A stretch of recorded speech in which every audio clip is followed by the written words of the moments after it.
We've got the It boot is. camp coming up, don't we? 19th We of do. July. 19th of July. 3.5 hours. Come along.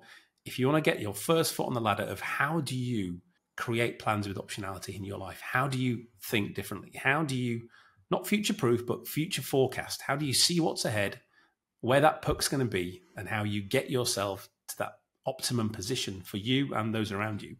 Come along. It'd be great to have you join us. I love what you just did there. That was totally unplanned, folks. Marcus, the salesman, managed to bring this all down. Welcome to The Thinking Leader, brought to you by Red Team Thinking. Bad leaders react, good leaders plan, and great leaders think.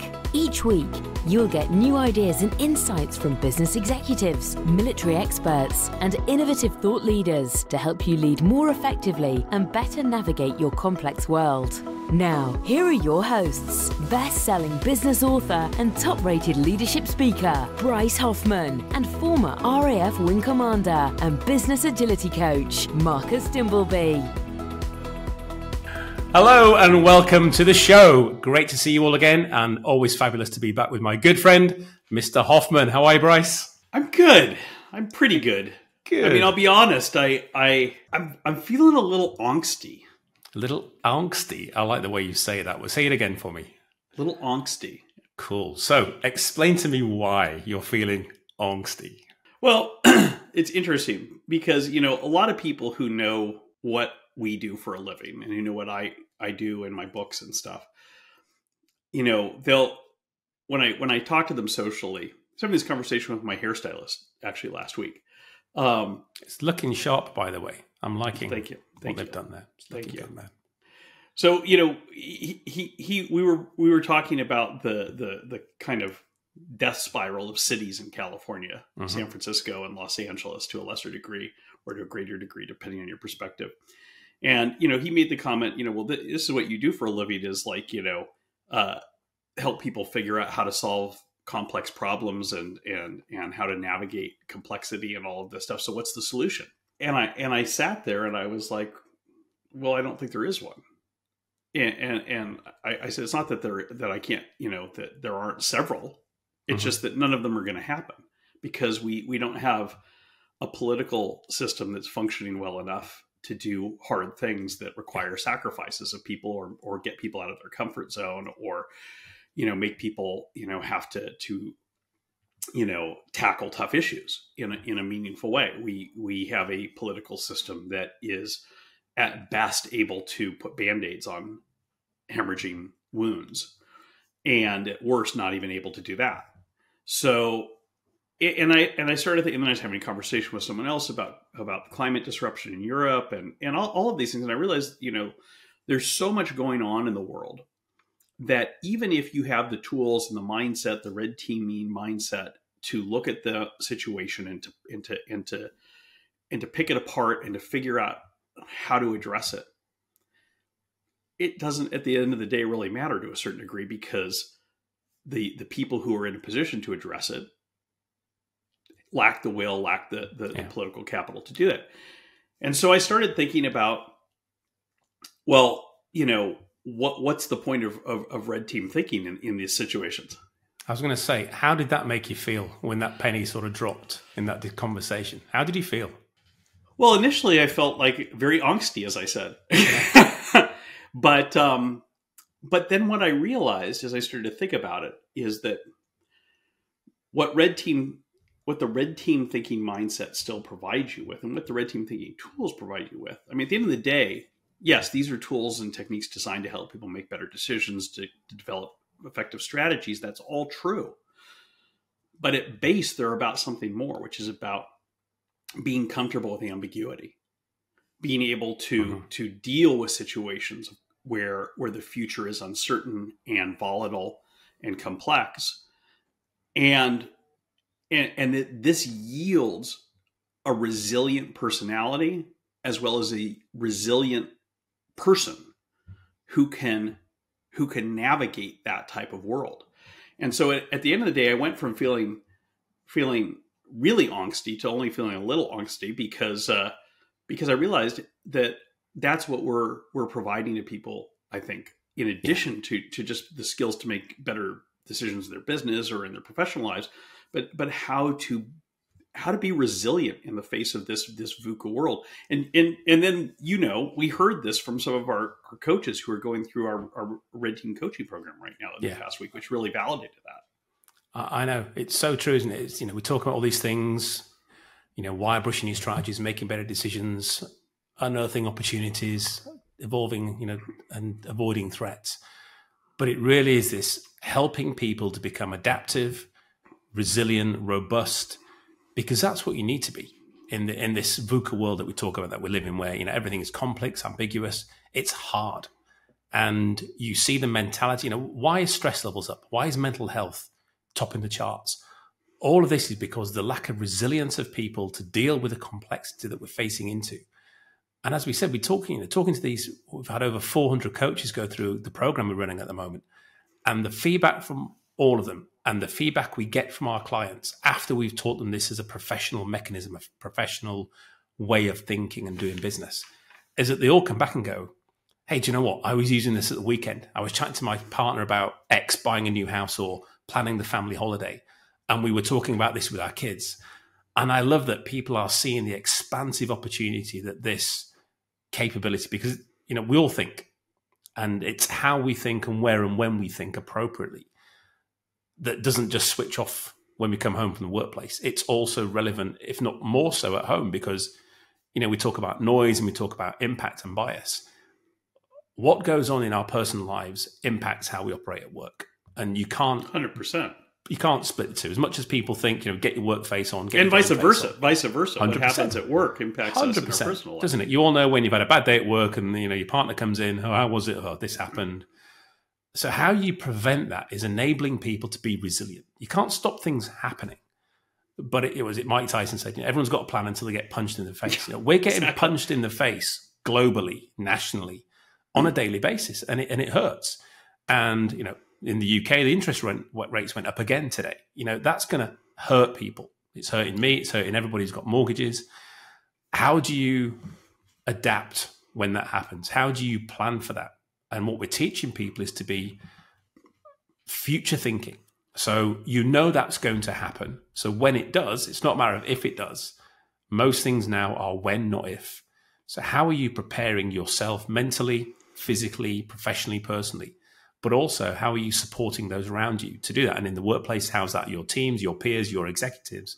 But also at home, how are you helping your partner, your family, your children, your neighbors to be resilient, to be, I think awareness is a lot of the benefit that we're this is what I love is you've made a conscious effort to teach your kids to be Red Team thinkers and to develop this sort of comfort with ambiguity and this resilience, because that's the best thing you can give them to navigate this uncertain future that they're going to grow up in. 100%. I've got 4 kids ranging from 17 to 27, and all in different walks of life, all have gone through their own different, issues of growing up, as we all have. And instead of sort of preaching and telling them what I would do or what they should do, I found the real benefit has just been helping them Socratic style, asking them questions, probing, leading them where you need to do with certain questioning techniques to let them see what's going on. And it goes back to that, we talk about the 4 pillars of red teaming, that self-awareness and reflection, I think has been one of the sort of light bulb moments for me and our family, is helping us all individually become very self-aware, and not just self-aware of, how am I as a character, but how am I reacting and responding in the world today? So, my daughter's off at university. How is she dealing with not being able to get a job in the local town? How is she dealing with the pressures of socializing in a different, a network? All of these things really help, I think, us understand what's going on around us, how it's affecting us, this noise we've spoken about before, and how do we then respond? And we always talk about reaction versus responsiveness. Reactive is knee-jerk, it's without thinking, whereas a response is you've considered this, it's thoughtful, often intuitive, but it's something that you are considering before you open your mouth or before you take action. And that can take sometimes just a few seconds. But I think having that ability, especially as somebody growing up in today's complex world, is really, really arming them for good. They're armed with these tools and techniques, this capability. And I'm seeing that every time I have a conversation with them, they're talking to me about something they've done at work or with their friends or in university. And it's all of this process that we've talked about, an application that they've taken upon themselves. And often that is challenging something that's gone on or suggesting some ideas that are different. And a lot of it is stepping out of their comfort zone and also, which I'm really proud of them, going against the crowd, stepping up when everybody's on the conformity conveyor belt, everybody's got the groupthink head on. They're the ones who are putting their hands up and going, what about this? Or no, we shouldn't do that because. And I think that's a real proud dad moment, but also I think it's really reflective of what we're seeing in our coaches as well, who are doing this both with their clients. They're taking that tough love approach, which we often talk about, but also they're doing that themselves and they're holding that mirror up. And I think that's really, if anything, red team thinking personally allows you to have that mirror held up to yourself that you can't turn away from without impact. It does. And at the same time, it also, and this is really critical. We were talking with some of our folks in the Red Team Thinking community about this yesterday. We were talking about the book Who Moved My Cheese. Mm-hmm. The other thing that cultivating a Red Team Thinking mindset does is it makes you aware of the fact that the only constant is change. And it doesn't always have to be change for the worse. It can be change for the better. But the point is that absolutely we don't live in a world of status quo anymore. And, it's only getting more that way. It's only getting more disruptive, more volatile, more complex. And having that mindset is key to building inner resilience. So that when a wallop comes out of nowhere, when you do get punched in the mouth, as you said, or knocked down by a sleeper wave, you're not like, what just happened? You're like, okay, yeah, knew that was a possibility. Now how am I going to deal with it? And it's interesting. I don't want to say his name or identify him, but we just had a great guy in one of our masterclass series who got laid off from his job not too long after he graduated. And he told us that as a result of both the tools that he'd learned in the program, as well as the mindset shift that he'd had in the program, he was okay. He was like, you know what? I saw this coming. I knew this was a possibility. And I know that I have the skills necessary to navigate and find the right way forward in my life. And I mean, what a comfort that is to have that and not to be running around in a panic. Right. And I think that's something that you've tried to instill in your kids too, is to recognize that, they can't take anything for granted in the future. And my daughter spoke to her a couple of weeks ago. We got quite the shock. Let's say she's been trying to get jobs and, just part-time jobs, bar work, restaurants. And then over the summer, it's even harder and in between universities. So she just rang me up and said, "Oh, hi, Dad." She said, "I'm going to Dubai for 2.5 months." I said, "How? Why? Nice holiday?" She goes, No. She says, "I'm going to be an au pair." Wow. And she'd gone out, put a CV out to all these different places at work, couldn't get the job she wanted. So she went onto this website, advertised herself, and got all these people contacting her. And she's going out to Dubai for July until mid-September to look after a little girl and a family, just experience a different life and, learn and see something different from another perspective, another part of the world and different culture. But I just thought that's her realizing that if she carries on doing the same thing, trying to get a job in the same village, it's not going to happen. So does she move to London, for short term? How does she get accommodation short term? Yeah. And what's the solution to that? And think about alternative futures analysis. If I go here, what happens? Absolutely. And she just thought, it dawned on me. We had au pairs for them when they were little years ago. And she just said, it just came to me, Dad. I was thinking about all the different things. And I thought about, Pia, our au pair that we had. So I looked on the website. And within literally 3 hours, she had multiple offers. So it's that adaptability, isn't it? That resilience to think differently, think outside the box. That's not the norm. And then try. It's not. Well, it's not. And, that's the thing is, conversely, so many people who experience real hardship in the world today I'm not saying all of them by a long shot, but some of them have other options, but they're not comfortable moving on and doing something else. And it makes me mindful. There was a very famous exchange in this, and I'm not trying to be political here, but there's a very famous exchange in the early 1980s when Reagan was running for president in the United States. I think it was for his second term. And he was on the campaign trail, and news cameras were following him around. And he was in an industrial city in Ohio, which is the heart of the American Rust Belt, and certainly was at that time, of idled factories and rusting manufacturing complexes and stuff. And he went into a local cafe and a diner and was shaking hands with people and stuff. And this woman came to him and said, Mr. President, there's no jobs, and you failed us. You didn't bring the jobs back. And he looked at her and he said, well, there's tons of jobs in California and Arizona and places like that right now that, because the tech economy was beginning to boom. He said, why don't you go there? And she got really upset with him and was basically like, how dare you tell me to go and move and find a job? Bring a job to me here. Entitlement. Yeah. And you have to be willing to get up and do what you have to do. It's amazing. I was just reading an interview with a guy who became a very successful Goldman Sachs. Interesting, because we were talking about Goldman Sachs before he came on.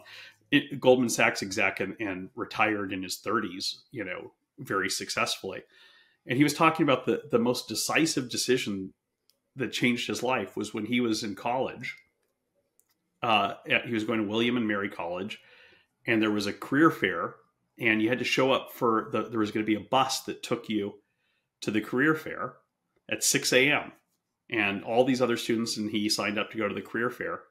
And of course it was a Saturday morning or something like that, and 6 a.m. he was the only person waiting there. Yeah. And he went, and that led him to meet the connection that ultimately led him to get an internship at Goldman Sachs and, all this stuff. And his point is that I wasn't smarter than these other kids I went to school with. I wasn't, necessarily better. The difference between me and them, the reason why none of them became senior execs at Goldman Sachs, is because they didn't show up. It was too hard for them to get up and do this. It goes and back I think to that's a lot of people. Yeah. It goes back to one of my favorite words, persistence. And it's that continued drive, as you said, just by the fact you show up, just by the fact you're the person in that room. And that reminds me of a story. When I was leaving the military, there's all these different organizations now with the military covenant. They're putting on, military veterans into work type events. And I think it was Morgan Stanley. And we went to one of these events, and there's about 65 military personnel in the audience. And it was the chief risk officer came out, gave a fantastic sort of 40-minute presentation. He was an absolute military fanboy. So, if I didn't have spectacles, I'd have joined the military, etc. I love you guys. Super hyper passionate, insanely intelligent, and really, if anyone's going to make risk interesting, this guy did. I was like on the edge of my seat, understanding what he was doing, and gave a captivating, speech, presentation, great Q&A, and then at the end he just blackboard style, he just wrote up on there, here's my contact details, here's my email, drop me a line, even just for a conversation about what you guys do in the military. I'd love to hear from you. And at the time I was going around all sorts of different sectors, just trying to understand what I wanted to do before I committed to a second career. And every Friday I go home, I get my little black book out, capture everybody I'd spoke to, send them all an email saying, thanks for your time, I'm interested, or I'm not, but always write to people to say thank you. Wrote to him, said, brilliant conversation, love to investigate more opportunities at Morgan Stanley. And if there aren't any, I'd still love to come and have a conversation because you were spellbinding. So I've got a lovely email back from his PA. Got invited in, and I went to Canary Wharf, went into Morgan Stanley, got a very flash elevator to the top floor, walked into a beautiful corner office where this gentleman was waiting, and there was a full spread out on the table, bottles of Peroni, lots of nice food and nibbles. And he said, Marcus, I've got the afternoon off. He goes, let's shoot the shit, talk about whatever you want. And we just started having a conversation. And about 10 minutes in, he said, I want to ask you a question. He says, how many people were in the room that day you were there? And I said, 65 people. And he said, do you know how many of them contacted me to come and have a conversation or a follow-up? And I said, I don't know, 10, 15%, maybe 6 to 10. And he said, I'm looking at him. Mm.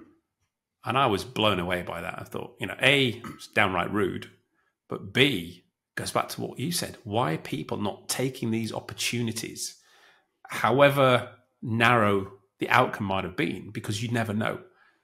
And we had a great conversation, and he gave me the best advice that I followed up on about, he said, don't go into banking. You're too senior. We want young thrusting captains who are going to run around and get bled dry, as we were talking about with Goldman Sachs. He says, you're more of an operations guy. You want to see different things. And, as much as we hate them, we say, go into consulting. So go and cut your teeth in consulting for a couple of years, start to see what the business is about, industries, then you'll know where you want to go from that. And that was really good advice. And that stopped me being completely divergent in my thinking. I converged into the consultancies and ended up at one of those for a 16-month period. I didn't last that long. But that was the persistence of me following through, getting in the room in the first place, and then getting into the final room where it counts to learn what's actually important from somebody who knows, somebody who's got the expertise. I came out of the military, hoodwinked, blinkered, clueless to what was in the big bad world of corporate. And this guy was hugely experienced. And just to me, having that opportunity to talk to people, like we say on this show, the guests we get on this show, pay thousands and thousands of dollars for a ticket to talk to the likes of Dave Snowden, Alan Mulally. And just to have conversations with these great people. And not even talk to you, to listen. Exactly. So I'm saying just one thing that they could talk to you, and one thing they say literally changed my life and helped me focus, got me where I needed to go. So it goes back to that persistence and normalcy bias. Stop thinking things are going to get, like my daughter. If she'd have just sat there going, I'll get a job in July, I'll get a job in August. She'd come September, have no job, be thoroughly depressed, have no money. You've got to take positive action. You've got to get a grip and assess what's happening and stop being blind. That willful blindness of what's coming. Absolutely. It's only going to go one way. And this is true in every aspect of human endeavor. I really believe this. As you know, one of the things that I'm asked all the time is, how did you get the Army to let you come and go through this Red Team leader course for officers, when you weren't even in the military? And the answer is real simple. I asked. Yeah. And I kept asking. Yeah. Because then people say, well, what did they say? They said, no. They said, who the hell do you think I'm Bryce Hoffman. Who the hell are you? Yeah. I love that story. But I mean, this is something that I learned in my previous career as a journalist. It's like the basketball saying, you miss all the shots you don't take. You miss 100% of the shots you don't take. Somebody, I don't know if it's true because don't follow sports closely. So I haven't fact checked this yet, but somebody shared with me the statistic that LeBron James has a higher number of missed shots than most other players in the NBA, because he takes more shots. He also has a higher number of successful shots than any player in the NBA, and his rate of success is higher. But because he's taking so many more, he's missing a lot too, and that's something that I don't know how I picked it up. Nobody taught me, but I figured out early in my career as a journalist, which is that it doesn't hurt to ask a question. It doesn't hurt to ask, what's the worst someone can say? It's like we learned this as a kid. What's the worst someone can say is no. So I was constantly, asking to do things that led to amazing opportunities. I remember when I was a cub reporter, I was working in the Sierra Nevadas. I was working in a small bureau for McClatchy, and it was wintertime, and every day this helicopter came in and took off, and in the morning, and then in late afternoon would come back. And I asked the sheriff, I said, what is this helicopter that's going up, taking off every morning, going up to the mountains? And he said, that's the Pacific Gas and Electric Company helicopter. He says, the power lines that come into California come over the Sierra Nevadas, and they have to go during winter and survey the snow depths at the top of the mountains to see, what the weight is on the lines and stuff like this. Mm-hmm. And he's like, I talked to the pilot once, and it's amazing because they land in places where there's no human beings, for hundreds of miles because it's the middle of winter and stuff, and it's impossible to get in. And I said, oh, that sounds so cool. I want to do that. And so I literally just got in my car when I heard the helicopter coming in and landed, and drove up, and I said, "Hey, I'm the reporter, here." I said, "I'd love to go up with you guys." And they gave me the number of someone to call at the corporate office, and I called, and they were like, "Oh, that would be awesome," and literally a week later, I was sitting with the pilot having lunch on top of a Boy Scout camp's 2-story roof where the snow was up to the eaves of the roof, and watching a pack of wolves walk by us, as we ate lunch and on the top of a mountain. And I mean, because I asked. And then when I covered the automobile industry in Detroit, because it was there was such a big global press pool, people would always, I remember one time we went on a tour of a factory, and about Ford was just starting to build hybrid SUVs, and everyone filed the same exact story that said, Ford's launching its first hybrid SUV. It was the factory tour story. It was what the PR people told us as we walked around, and they wrote it off the press release they gave them. I wrote a story that the headline of my story was "Workers Struggle to Adapt to New Electric Vehicle Realities at Ford's Hybrid SUV Factory." It was all about how hard it was to install the batteries and stuff like this. And the next day, I got a call from one of my competitors, and he's like, "How the hell did you get that story?" He's like, who told you that? I said, "The workers." He said, "What workers?" I said, "The workers at the factory that we were at." He said, when did Ford let you talk to the workers?"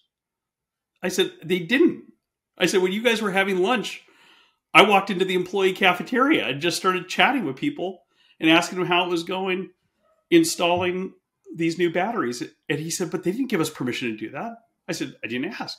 They didn't tell us not to." Exactly. I love that. I didn't ask. And, and I just think you have to cultivate that mindset in life of being willing to ask, being willing to show up, being willing, fill in the blank. Because if you just do that, and I know you've taught your kids this, they'll already be ahead of 9/10 of their peers. 100%. Say you ask 10 kids, "Why didn't you do this?" Because the answer would have been no. "Why didn't you ask?" Because it wouldn't have happened. And as you said, well, you don't know until you ask. And then when they do say no, reattack, be persistent, come up with a better argument. And that's what my kids now, when they want something from me, they'll come to, I know when they want, they don't come out. I know I struggle to win arguments now, but they never come to me with an ask. They come to me with a clever question. I love that. As soon as I get a question, they're like, "Yep, Dad, where are we going to be on the 5th of July? I'm like, "Why? Why? 5 whys." Yep. But it's a great, and I know where we're going with it, but it's a game I play because it's great to see them thinking that way and following this very different way of getting a compromise, getting a solution that's often the one they want or engineered towards their liking rather than the big no that they often get if they ask their mother. I love that. All right, this is great. We've gone on a long time, but let's take a short break. When we come back, we'll continue our conversation about red teaming life. Stay tuned. Hey folks, Bryce here. If you're listening to this and you're liking what you're hearing and you're wondering, am I a red team thinker?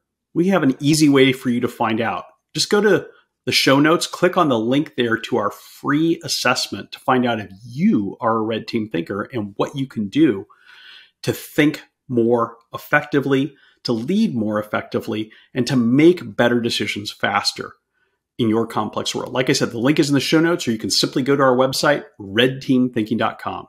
Check it out. I can't wait to see how you score. Welcome back. Wow, what a great conversation. It's interesting, Marcus. What this was making me think about was my initial plan, which I still haven't found the time to do when I wrote the book Red Teaming, was to do a series of follow-up books. So, the plan that I'd kind of hashed out with my publisher was to do Red Teaming and then do a series of subsequent books like Red Teaming Investing, Red Teaming Nonprofits. And ultimately, the final book in the series was going to be called Red Teaming Life. Mm-hmm. And it was going to be about exactly what we're talking about right now. Yeah. How to take this mindset, how to take these tools, how to take these techniques and apply them to your own life. Not just your professional life, but just everyday life. And I know that ever since I graduated from the Army's Red Team Leader course at the Command and General Staff College back in 2015, June of 2015. So 8 years ago, like last week, I've applied these principles and used these tools in every aspect of my life. And I know that since you've learned about this stuff, you use it too. And as you said, you've been teaching your kids how to do this. And I just think it's such a powerful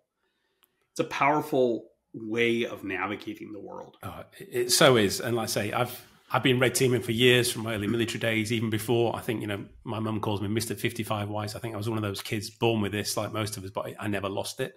And just learning these new tools and techniques from you and how you've shifted them, I think has been a real, power change for me. And I came across a great quote, which most people have heard, from Wayne Gretzky, ice hockey champion. And when asked, how do you keep scoring all the time? And he said, I skate to where the puck is going, not where it's been. Yep. And that's a great statement to really sum up how red team thinkers operate. You place yourself in the position in the future where things are happening for good. You avoid the threats, you place yourself in the right location to grasp the opportunity, to be lucky. I used to get called lucky in my military career all the time. I got posted to Cyprus. Oh, you're lucky. I got the US Marine Corps Exchange, the only one slot they had for fighter controllers. Oh, Marcus, you're so lucky. It's like the guy who practices 10,000 shots a day and hits every time. You don't see what goes on in the background. That creation of opportunity doesn't just manifest itself. You have to be forward thinking. You have to be placing all the right pieces of the puzzle together so it eventually forms and comes into play. And that's when I got the America job.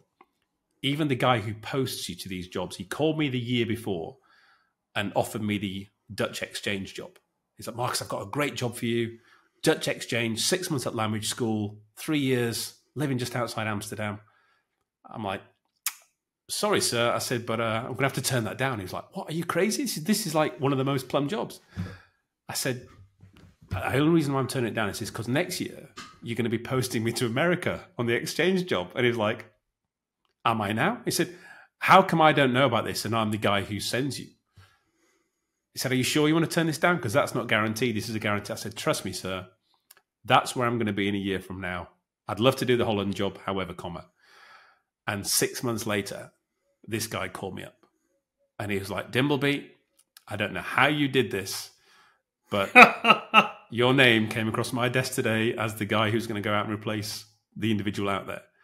And how I did that was I'd gone out to see the guy out there on vacation at the same time where the air attaché from the embassy was visiting. So we went out for dinner, had cocktails, had good conversation. I met the guy's boss at work. So I positioned myself where the puck was going to be. Right. I got influence of these individuals. If I'd have been an asshole or they didn't like me, they'd have said so and I wouldn't have got the job.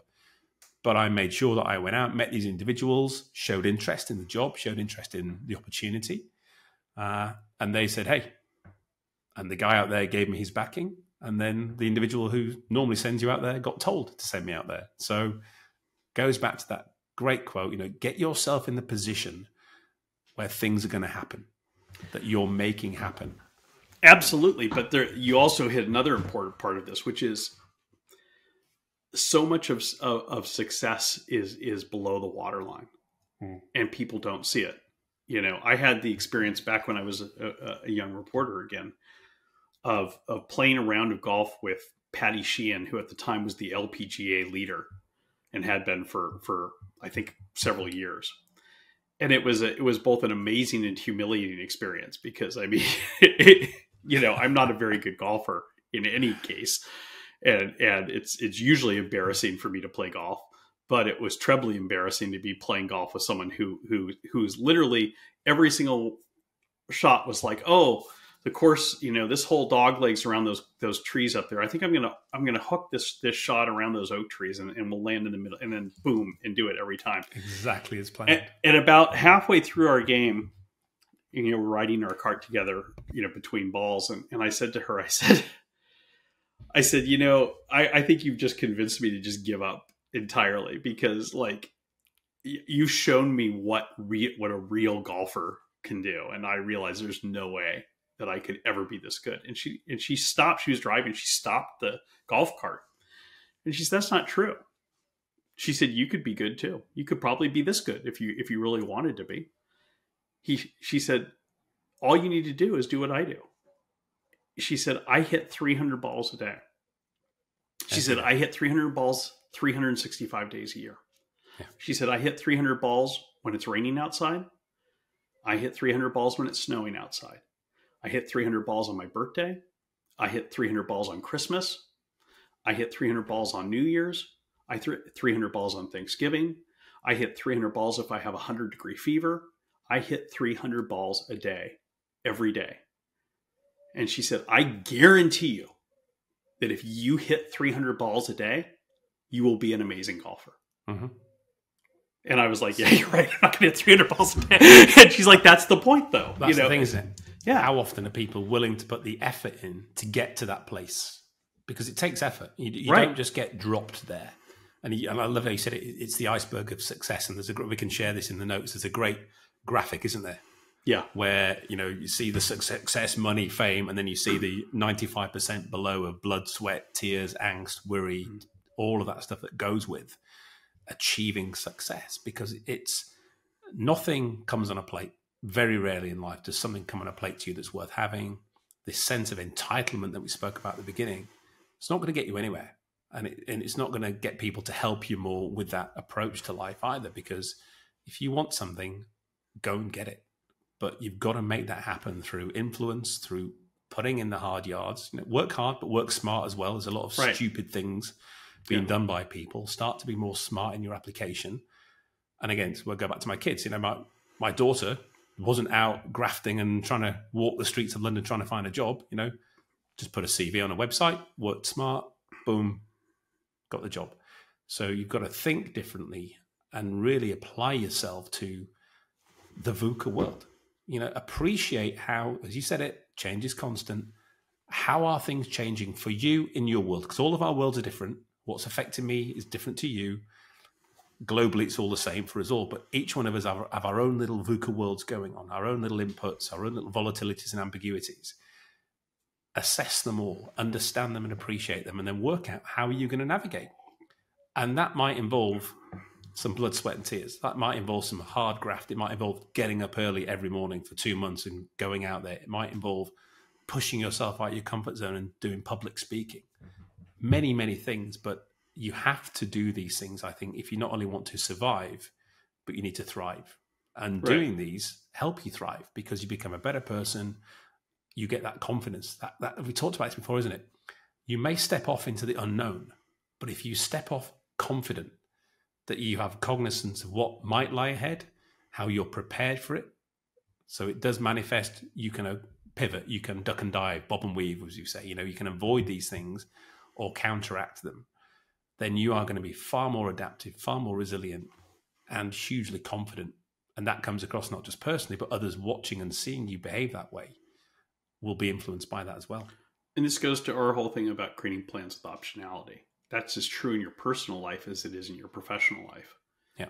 If you make a decision, I want to do this, but here's the ways that this could go, this could fail, or this could unravel, or this could lead to a less than optimal result.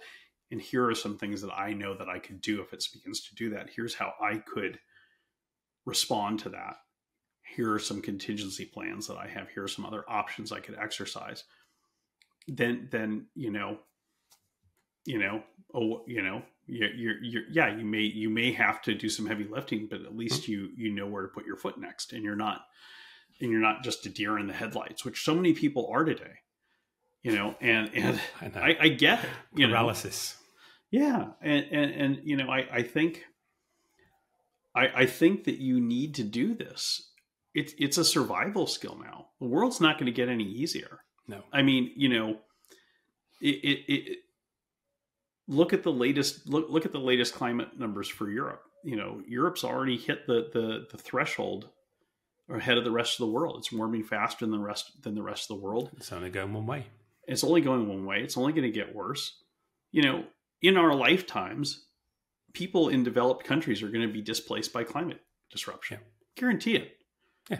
And what's more fundamental than not being able to stay where you live? And yet, you know, there's a lot of people who just can't do that, you know, and so you have to cultivate that resilience. You have to be willing to skate to where the puck's going to be.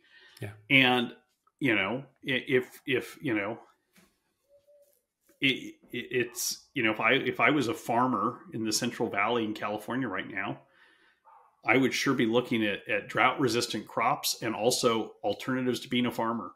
Absolutely. You know, Absolutely. and I certainly wouldn't be counting on my kids taking over the family farm. Yeah. No, it's huge. And we talked a lot about personal, individual stuff today, which is very, very effective and everyone should focus on. But what I love, what we've been seeing, and this has been one of our dream come trues, is since we stood up the community, the RTT community, we've got now over 500 people. Yeah. What we call them is like-minded contrarians. There's a paradox if ever you want one. But this great group of people who are individual, who are all thinking differently, but coming together and helping each other. You know, we've got splinter groups now standing up. We had the conversation last night, didn't we? One of the ladies had been on, they'd run over by an hour and a half through Not great splitter discussion. groups. They're Splinter groups. They're support groups. See, I'm a recovering Marxist, and splinter groups mean something very is that a bad different. word? Yeah. You know. So we've got these great little groups. It's the Judean People's Front. No, it's the People's Front of Judea. Yeah, exactly. Oh, brilliant. But it's just this, it's this coming together of similar people who believe and think a certain way, but differently. And I think one of the beautiful thing one of the ladies said last night was, it's not just the ability to bring problems together and get them answered. She said, it's the friendships I'm making. Absolutely. And that was a lady in Singapore who's on a call with someone in America, someone in the UK, someone in Australia. So this, and what time was it at her time? Oh my Lord, was it 2-3 a.m. she was up till? Yeah, incredible. And she said that she couldn't get off because it was so much. Yeah. It was so much fun. She was having such a good time and learning and discussing with her colleagues and friends. So I think this intellectual insurgency that we're growing is just a wonderful thing to be part of. We've got the boot camp coming up, don't we? 19th of July. 19th so of our July. Biannual boot camp, that kicks off on 19th of July. 3.5 hours. Come along. If you want to get your first foot on the ladder of how do you create plans with optionality in your life? How do you think differently? How do you, not future-proof, but future forecast? How do you see what's ahead, where that puck's going to be, and how you get yourself to that optimum position for you and those around you? Come along. It'd be great to have you join us. I love what you just did there. That was totally unplanned, folks. Marcus, the salesman, managed to bring this all down. No, it's true though. That's the start point, and we'll put a link to that in the show notes. Excellent stuff. All right, Awesome. Keep asking the tough questions.